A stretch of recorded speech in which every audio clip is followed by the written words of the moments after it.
Welcome to Craftlit, the podcast for crafters who love books. My name is Heather Ordover, and I'm podcasting from where the Delaware River meets the Old York Road, New Hope, Pennsylvania. Episode 570, The Hound and the Mole. This episode of Craftlit is brought to you by you. Thank you. Well, hello. How are you? I am well, and way more well-er now that I figured out that I did not screw y'all up by misnumbering podcast episodes, which it looked like I had done. But once again, Justin saved the day. So thank you, Justin, for being smart when I was stupid. I know it happens more than a few times every month, probably every week, but I really appreciate it. Thank you. That said, it's been a pretty good week. Doesn't mean it hasn't been hectic. Doesn't mean it hasn't been crazy. Just means it's been a pretty good week, even if we should be in Ireland right now. But, you know, it's okay. It's fine because as Aiden said, being the thesaurus that he is, that's okay because we're having a pandemic, a Panera, a Plantagenet, and he just keeps going. So in the middle of the Panera, I understand. I understand why we can't go, even though it's sad. But the Zoom calls on Tuesday mornings and Thursday nights, Eastern Time, are still awesome and keep me going. If you are interested in joining in, please do. You'll find the link in the show notes. And as I said before, if everybody seems very cliquish and clanny when you show up, it's just because everybody's used to talking about stuff. And if you put into the chat the book that you are wanting to share or the thing that you want to show off, because if there's a group of people who are going to be appreciative of whatever it is you have made, it is this group. Please don't hesitate, because once we see that, somebody's going to bring it up, and then you'll get a chance to share, and it'll be really cool, and everybody will be excited. Because as Craftlit people are, we get excited by that stuff. You know what it's like. It's all good. On that front, and riffing off the zeitgeist of last week, evidently, turns out, Cathy Hay released a video pretty much the same day that the last Craftlit episode came out, all about exactly what we were talking about the peacock dress. And, you know, who owns history and things and big ideas and stuff like that. And along with that, I wanted to read something which I shared on the podcast Zoom tonight, something that Andrew had shared with me and the boys, and I thought you might like it too. It's very stoic, capital S. And as I learned tonight, there are a lot of us who are intrigued, interested, fascinated by, enamored of, drawn to the whole concept of stoicism, the real stoicism, not, kind of using it as a pejorative term. This was written by Ralph Waldo Emerson, to which Aiden said, "Ew, Emerson." So if you are in the camp of, Emerson, this has nothing to do with a giant eyeball in a field, just so you know. Here's the quote. He said, "Write it on your heart that every day is the best day in the year. He is rich who owns the day, and no one owns the day who allows it to be invaded with fret and anxiety. Finish every day and be done with it. You have done what you could. Some blunders and absurdities no doubt crept in. Forget them as soon as you can. Tomorrow is a new day. Begin it well and serenely, with too high a spirit to be cumbered with your old nonsense. This new day is too dear with its hopes and invitations to waste a moment on the yesterdays." So yeah, treat the new day as a clean slate. It's going to be awesome. There's way too much awesome out there for you to worry about stuff that happened yesterday. I like that. So yeah, I listened over the last week in rapid order to a series of 5 books by a fantasy novelist named Brendan Sanderson, who I know some of you know. This was a kind of a tween age adventure-ish series. It is way too clever. I can't even remember if I mentioned it on last week's podcast, to be completely honest, because I have been so wrapped up in the world, I actually can't remember when I started listening. It was definitely before last episode. Anyway, I finished the series, and I have to say, in the best way of all tween novels and young adult novels, the guy pulls no punches. And so it is very funny and very kind of crazy chaotic all the way up until like the last 4 pages. And then stuff gets real. And he has been telling you for 5 whole books that it's going to get real. And then it does. And he even says, I know, you are waiting for me to tell the joke. No, it didn't happen like that at all. It didn't go down like that. Everything's fine. And it wasn't. And it was really good. It was a great payoff. I mean, at that moment when I was listening to that end of the book, I was shocked, but I was also nodding saying, no, that's right. It would have been cheap to do it a different way. Because sometimes things are hard, and sometimes hard is what makes things worthwhile. So that's not a bad thing for kids.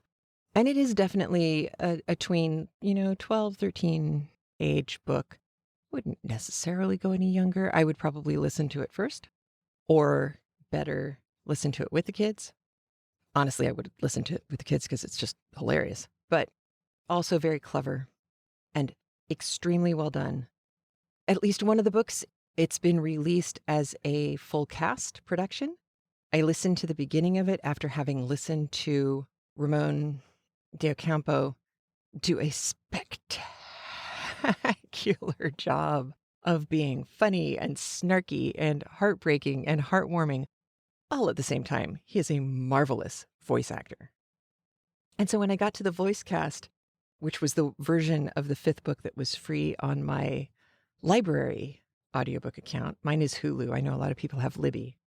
I listened to the first couple minutes and I was like, dude, I'm sure that your cast is lovely if you have never heard Ramon de Ocampo.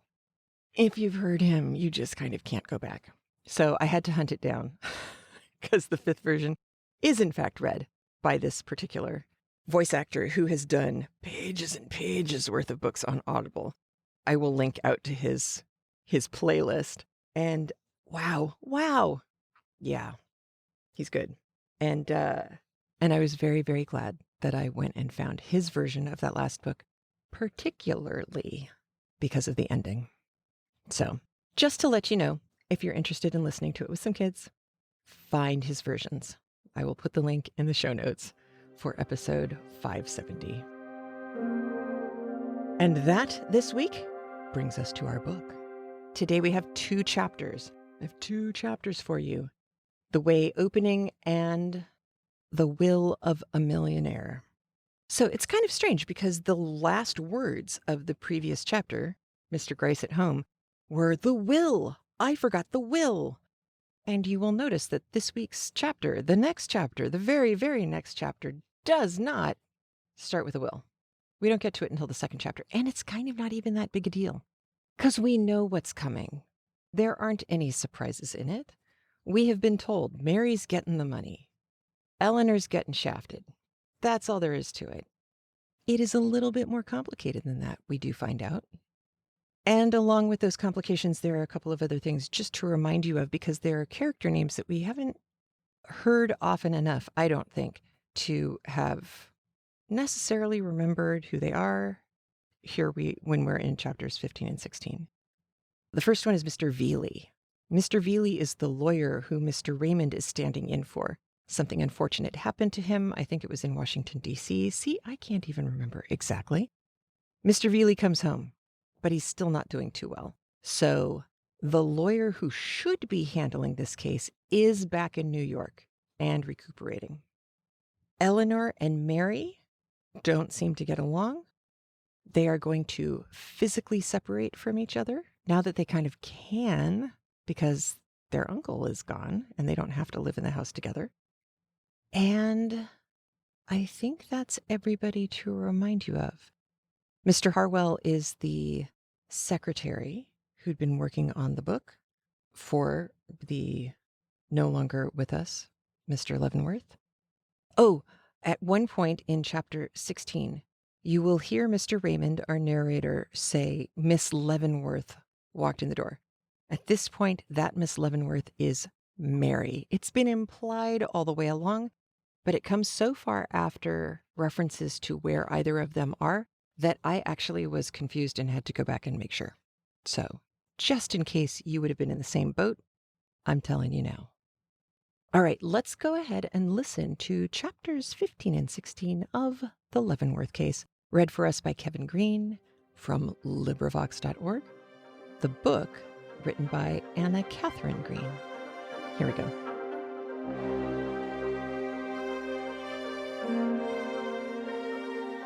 Chapter 15. Ways Opening. It is not, and it cannot come to good. Hamlet. I attended the funeral of Mr. Leavenworth, but did not see the ladies before or after the ceremony.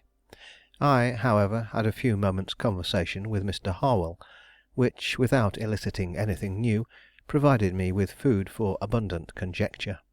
For he had asked, almost at first greeting, if I had seen the telegram of the night before, and when I responded in the affirmative, turned such a look of mingled distress and appeal upon me, I was tempted to ask how such a frightful insinuation against a young lady of reputation and breeding could ever have got into the papers. It was his reply that struck me. That the guilty party might be driven by remorse to own himself the true culprit. A curious remark to come from a person who had no knowledge or suspicion of the criminal and his character, and I would have pushed the conversation further, but the secretary, who was a man of few words, drew off at this, and could be induced to say no more. Evidently it was my business to cultivate Mr. Clavering, or any one else who could throw any light upon the secret history of these girls. That evening I received notice that Mr. Veeley had arrived home, but was in no condition to consult with me upon so painful a subject as the murder of Mr. Leavenworth.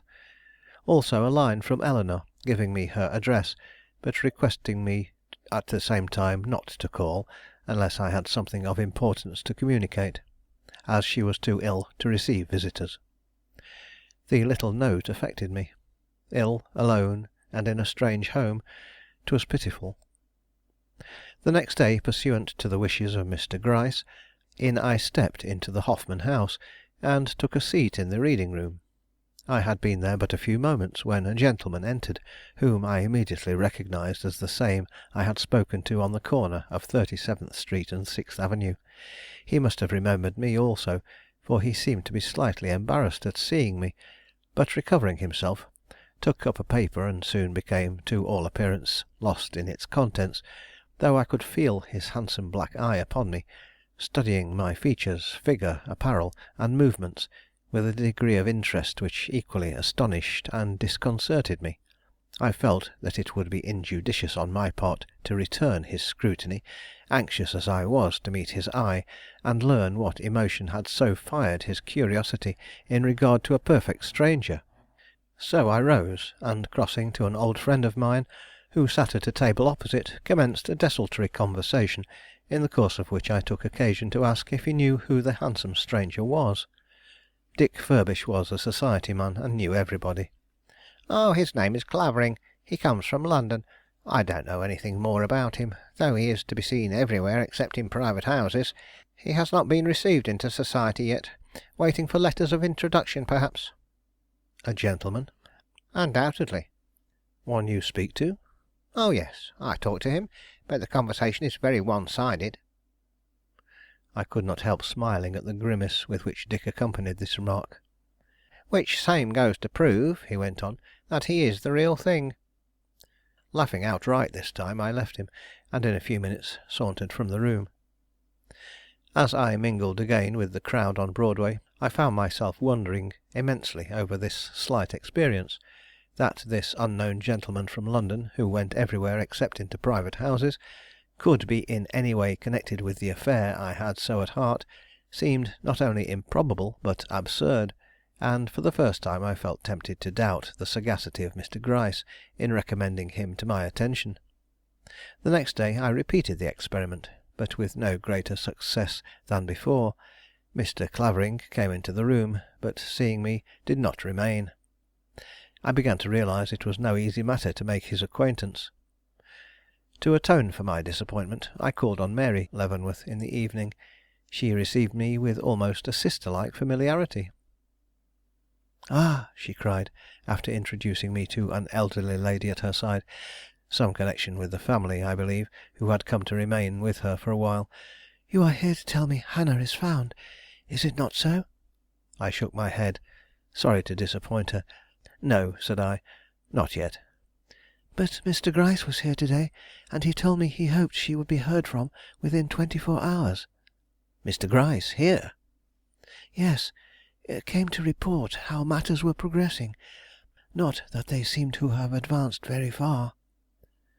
"You could hardly have expected that yet. You must not be so easily discouraged." "But I cannot help it. Every day, every hour that passes in this uncertainty is like a mountain weight here." And she laid one trembling hand upon her bosom. "I would have the whole world at work. I would leave no stone unturned.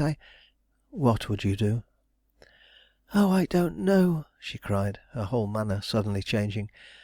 "Nothing, perhaps." Then, before I could reply to this, "Have you seen Eleanore to day?" I answered in the negative. She did not seem satisfied, but waited till her friend left the room before saying more. Then, with an earnest look, inquired if I knew whether Eleanore was well. "I fear she is not," I returned. "It is a great trial to me, Eleanore being away. Not," she resumed, noting perhaps my incredulous look, "that I would have you think I wish to disclaim my share in bringing about the present unhappy state of things. I am willing to acknowledge I was the first to propose a separation, but it is none the easier to bear on that account." "It is not as hard for you as for her," said I. "Not as hard? Why? Because she is left comparatively poor, while I am rich? Is that what you would say? Ah," she went on, without waiting for my answer, "would I could persuade Eleanore to share my riches with me! Willingly would I bestow upon her the half I have received. But I fear she could never be induced to accept so much as $1 from me." "Under the circumstances, it would be better for her not to." "Just what I thought. Yet it would ease me of a great weight if she would. This fortune suddenly thrown into my lap sits like an incubus upon me, Mr. Raymond. When the will was read to day, which makes me possessor of so much wealth, I could not but feel that a heavy, blinding pall had settled upon me, spotted with blood and woven of horrors. Ah, how different from the feelings with which I have been accustomed to anticipate this day! For, Mr. Raymond," she went on, with a hurried gasp, "dreadful as it seems now, I have been reared to look forward to this hour with pride, if not with actual longing. Money has been made so much of in my small world. Not that I wish, in this evil time of retribution, to lay blame upon any one, least of all upon my uncle. But from the day, 12 years ago, when for the first time he took us in his arms, and looking down upon our childish faces, exclaimed, 'The light-haired one pleases me best. She shall be my heiress,' I have been petted, cajoled, and spoiled, called little princess and uncle's darling, till it is only strange I retain in this prejudiced breast any of the impulses of generous womanhood. Yes, though I was aware from the first that whim alone had raised this distinction between myself and cousin, a distinction which superior beauty, worth, or accomplishments could never have drawn, Eleanor being more than my equal in all these things." Pausing, she choked back the sudden sob that rose in her throat, with an effort at self-control which was at once touching and admirable. Then, while my eyes stole to her face, murmured in a low, appealing voice, "If I have faults, you see there is some slight excuse for them. Arrogance, vanity, and selfishness being considered in the gay young heiress as no more than so many assertions of laudable dignity. Oh, oh," she bitterly exclaimed, "money alone has been the ruin of us all." Then, with a falling of her voice, "And now it has come to me with its heritage of evil, and I would give it all for But this is weakness. I have no right to afflict you with my griefs. Pray forget all I have said, Mr. Raymond, or regard my complaints as the utterances of an unhappy girl, loaded down with sorrows and oppressed by the weight of many perplexities and terrors." "But I do not wish to forget," I replied. "You have spoken some good words, manifested much noble emotion. Your possessions cannot but prove a blessing to you if you enter upon them with such feelings as these." But with a quick gesture she ejaculated, "Impossible! They cannot prove a blessing." Then, as if startled at her own words, bit her lip and hastily added, "Very great wealth is never a blessing. And now," said she, with a total change of manner, "I wish to address you on a subject which may strike you as ill timed, but which, nevertheless, I must mention, if the purpose I have at heart is ever to be accomplished. My uncle, as you know, was engaged at the time of his death in writing a book on Chinese customs and prejudices. It was a work which he was anxious to see published, and naturally I desire to carry out his wishes. But in order to do so, I find it necessary not only to interest myself in the matter now, Mr. Harwell's services being required, and it being my wish to dismiss that gentleman as soon as possible, but to find some one competent to supervise its completion.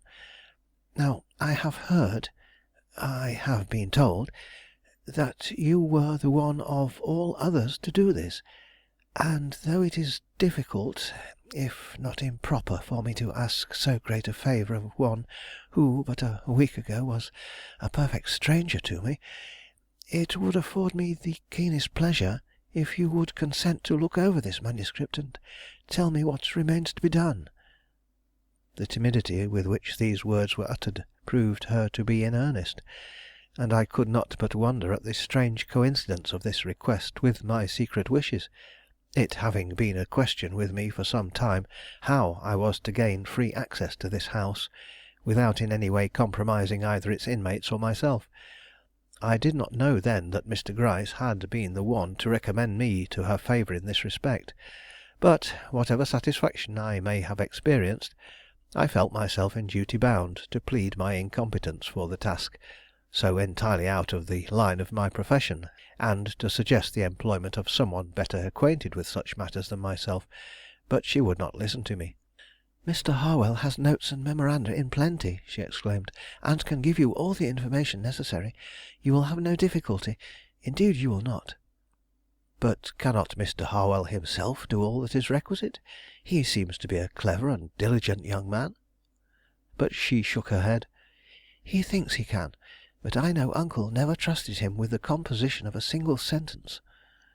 "But perhaps he will not be pleased, Mr. Harwell, I mean, with the intrusion of a stranger into his work." She opened her eyes with astonishment. "That makes no difference," she cried. "Mr. Harwell is in my pay. He has nothing to say about it. But he will not object. I have already consulted him, and he expresses himself as satisfied with the arrangement."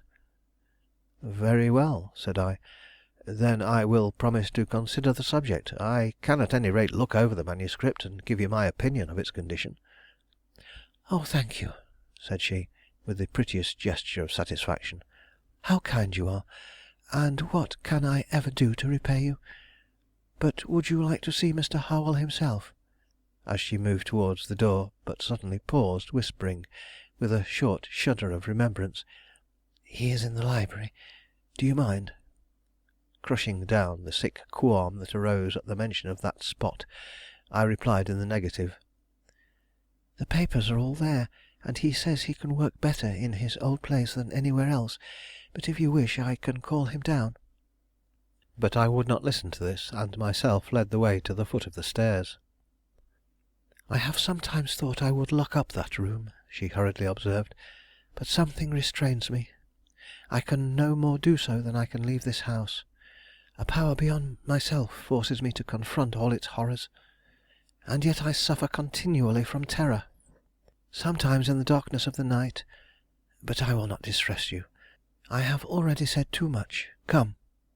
And with a sudden lift of the head she mounted the stairs. Mr. Harwell was seated, when we entered that fatal room, in the one chair of all others I expected to see unoccupied; and as I beheld his meagre figure bending where, such a little while before, his eyes had encountered the outstretched form of his murdered employer, I could not but marvel over the unimaginativeness of the man who, in the face of such memories, could not only appropriate that very spot for his own use, but pursue his avocations there with so much calmness and evident precision. But in another moment I discovered that the disposition of the light in the room made that one seat the only desirable one for his purpose, and instantly my wonder changed to admiration at this quiet surrender of personal feeling to the requirements of the occasion. He looked up mechanically as we came in, but did not rise, his countenance wearing the absorbed expression which bespeaks the preoccupied mind. "He is utterly oblivious," Mary whispered. "That is a way of his. I doubt if he knows who or what it is that has disturbed him." And advancing into the room, she passed across his line of vision, as if to call attention to herself, and said, "I have brought Mr. Raymond upstairs to see you, Mr. Harwell. He has been so kind as to accede to my wishes in regard to the completion of the manuscript now before you." Slowly Mr. Harwell rose, wiped his pen, and put it away, manifesting, however, a reluctance in doing so that proved this interference to be in reality anything but agreeable to him. Observing this, I did not wait for him to speak, but took up the pile of manuscript, arranged in one mass on the table, saying, "This seems to be very clearly written. If you will excuse me, I will glance over it and thus learn something of its general character." He bowed, uttered a word or so of acquiescence, then, as Mary left the room, awkwardly reseated himself, and took up his pen. Instantly the manuscript and all connected with it vanished from my thoughts, and Eleanore, her situation, and the mystery surrounding this family returned upon me with renewed force. Looking the secretary steadily in the face, I remarked, "I am very glad of this opportunity of seeing you a moment alone, Mr. Harwell, if only for the purpose of saying anything in regard to the murder." "Yes," I began. "Then you must pardon me," he respectfully but firmly replied. "It is a disagreeable subject which I cannot bear to think of, much less discuss." Disconcerted, and what was more, convinced of the impossibility of obtaining any information from this man, I abandoned the attempt, and taking up the manuscript once more, endeavored to master in some small degree the nature of its contents. Succeeding beyond my hopes, I opened a short conversation with him in regard to it, and finally coming to the conclusion I could accomplish what Miss Leavenworth desired, left him and descended again to the reception room. When, an hour or so later, I withdrew from the house, it was with the feeling that one obstacle had been removed from my path. If I failed in what I had undertaken, it would not be from lack of opportunity of studying the inmates of this dwelling. Chapter 16. The Will of a Millionaire. Our remedies oft in ourselves do lie, which we ascribe to heaven. All's well that ends well. The next morning's Tribune contained a synopsis of Mr. Leavenworth's will.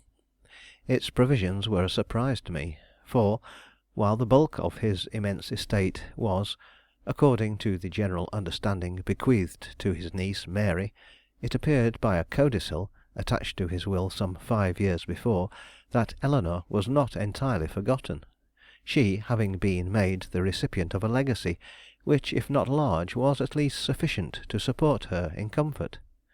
After listening to the various comments of my associates on the subject, I proceeded to the house of Mr. Gryce, in obedience to his request to call upon him as soon as possible after the publication of the will. "Good morning," he remarked as I entered, but whether addressing me or the frowning top of the desk before which he was sitting, it would be difficult to say. "Won't you sit?" nodding with a curious back movement of his head towards a chair in his rear. I drew up the chair to his side. "I am curious to know," I remarked, "what you have to say about this will and its probable effects upon the matters we have in hand. What is your own idea in regard to it?" "Well, I think upon the whole it will make but little difference in public opinion. Those who thought Eleanor guilty before will feel that they possess now greater cause than ever to doubt her innocence, while those who have hitherto hesitated to suspect her will not consider that the comparatively small amount bequeathed her would constitute an adequate motive for so great a crime. You have heard men talk. What seems to be the general opinion among those you converse with?" "That the motive of the tragedy will be found in the partiality shown in so singular a will, though how they do not profess to know." Mr. Gryce suddenly became interested in one of the small drawers before him. "And all this has not set you thinking?" said he. "Thinking?" returned I. "I don't know what you mean. I am sure I have done nothing but think for the last 3 days. Of course," he cried. "I didn't mean to say anything disagreeable. And so you have seen Mr. Clavering?" "Just seen him, no more." "And are you going to assist Mr. Harwell in finishing Mr. Leavenworth's book?" "How did you learn that?" He only smiled. "Yes," said I. "Miss Leavenworth has requested me to do her that little favor." "She is a queenly creature!" he exclaimed in a burst of enthusiasm. Then, with an instant return to his businesslike tone, "You are going to have opportunities, Mr. Raymond. Now, there are 2 things I want you to find out. First, what is the connection between these ladies and Mr. Clavering?" "There is a connection, then?" "Undoubtedly.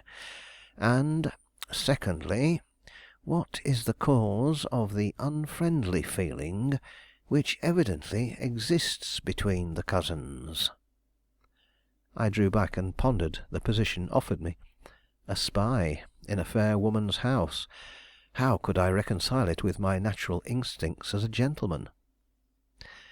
"Cannot you find some one better adapted to learn these secrets for you?" I asked at length. "The part of a spy is anything but agreeable to my feelings, I assure you." Mr. Gryce's brows fell. "I will assist Mr. Harwell in his efforts to arrange Mr. Leavenworth's manuscript for the press," I said. "I will give Mr. Clavering an opportunity to form my acquaintance, and I will listen if Miss Leavenworth chooses to make me her confidant in any way. But any hearkening at doors, surprises, unworthy feints, or ungentlemanly subterfuges I herewith disclaim as outside of my province, my task being to find out what I can in an open way, and yours to search into the nooks and corners of this wretched business." "In other words, you are to play the hound and I the mole. Just so. I know what belongs to a gentleman." "And now," said I, "what news of Hannah?" He shook both hands high in the air. "None." I cannot say that I was greatly surprised that evening, when, upon descending from an hour's labour with Mr. Harwell, I encountered Miss Leavenworth standing at the foot of the stairs. There had been something in her bearing the night before which prepared me for another interview this evening, though her manner of commencing it was a surprise. "Mr. Raymond," said she, with an air of marked embarrassment, "I want to ask you a question. I believe you to be a good man, and I know you will answer me conscientiously, as a brother would," she added, lifting her eyes for a moment to my face. "I know it will sound strange, but remember, I have no adviser but you, and I must ask someone, Mr. Raymond. Do you think a person could do something that was very wrong, and yet grow to be thoroughly good afterwards?" "Certainly," I replied, "if he were truly sorry for his fault." "But say it was more than a fault. Say it was an actual harm. Would not the memory of that one evil hour cast a lasting shadow over one's life?" "That depends upon the nature of the harm, and its effect upon others. If one had irreparably injured a fellow being, it would be hard for a person of sensitive nature to live a happy life afterwards, though the fact of not living a happy life ought to be no reason why one should not live a good life." "But to live a good life, would it be necessary to reveal the evil you had done? Cannot one go on and do right without confessing to the world a past wrong?" "Yes, unless by its confession he can in some way make reparation." My answer seemed to trouble her. Drawing back, she stood for one moment in a thoughtful attitude before me, her beauty shining with almost a statuesque splendor in the glow of the porcelain shaded lamp at her side. Nor, though she presently roused herself, leading the way into the drawing room with a gesture that was allurement itself, did she recur to this topic again, but rather seemed to strive, in the conversation that followed, to make me forget what had already passed between us. That she did not succeed was owing to my intense and unfailing interest in her cousin. As I descended the stoop, I saw Thomas, the butler, leaning over the area gate. Immediately I was seized with an impulse to interrogate him in regard to a matter which had more or less interested me ever since the inquest, and that was, who was the Mr. Robbins who had called upon Eleanore the night of the murder? But Thomas was decidedly uncommunicative. He remembered such a person called, but could not describe his looks any further than to say that he was not a small man. I did not press the matter.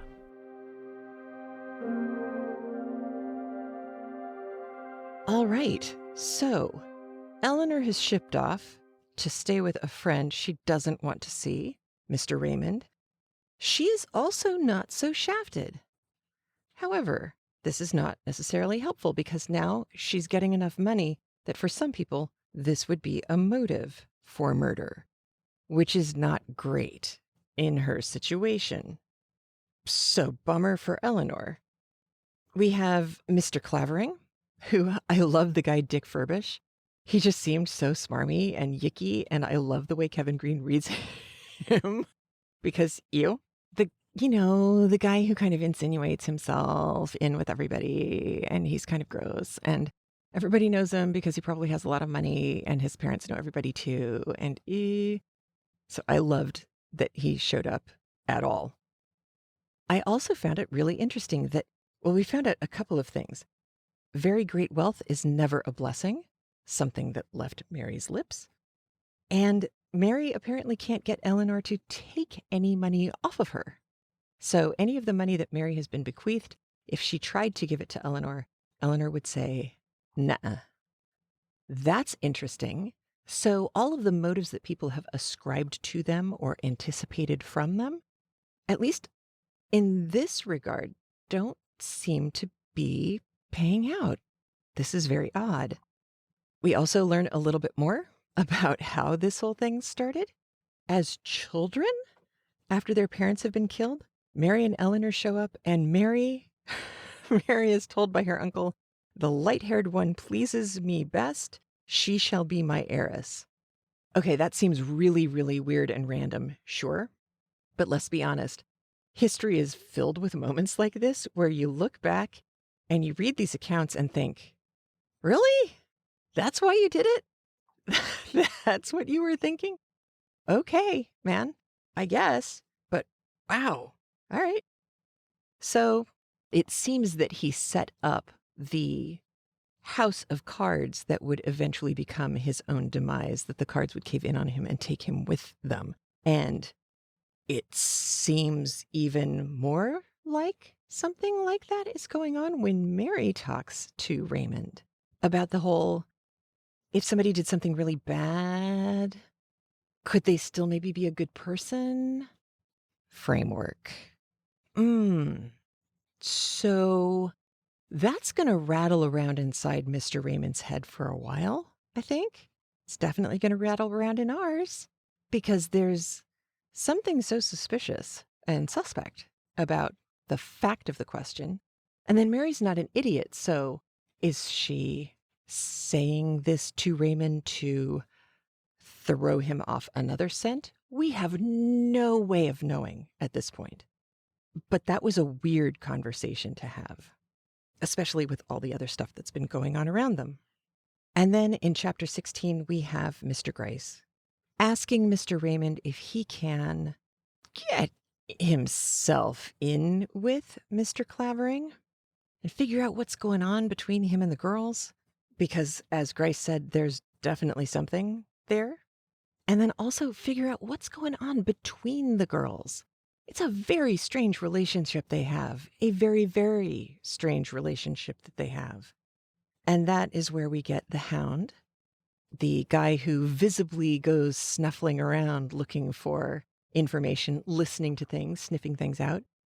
And we have Mr. Gryce, the mole, the one who's in the background, in the dark, picking up on everything that the Hound sniffs out, the mole can tunnel under and get at. It's a fantastic way to describe them. I loved that. So now I think all of the pieces are in place. This is actually the beginning of the quote unquote second volume of the story. We've already passed it by 1 or 2 chapters. And that means that the exposition really should have been done a couple of chapters before. I didn't really feel like we could think of it as having the exposition be over until we got the story, at least part of the story of how Mary came to be the heiress. And so now that we've got that, we can get on with the rest of it. There's Hannah to find. There's this Mr. Clavering to figure out what the heck, who is he? And there's the Mary and Eleanor relationship, which seems very odd. And then there's just Mr. Harwell, who's very odd on his own. He doesn't need any help or anyone to be a foil for him. He's just odd. And that is where we're going to end it this week. I hope you are enjoying the book. I sure am. Have a good week. Take care of yourself. Be well. Take care of each other. Wear a mask. Get a vaccine. Be good. I'll talk to you soon. Bye. If you like what you hear on Craftlit, please review us on iTunes, like us on Facebook, join in the fun in our Facebook group, which is Craftlit Annotated Audiobooks. Always the nicest group of people you're going to find on Facebook, and the place where you can come to and say, nobody else was going to understand this, but I knew you all would. And of course, thank you for your support of Craftlit. And remember, if your hands are too busy to pick up a book, at least you can turn one on.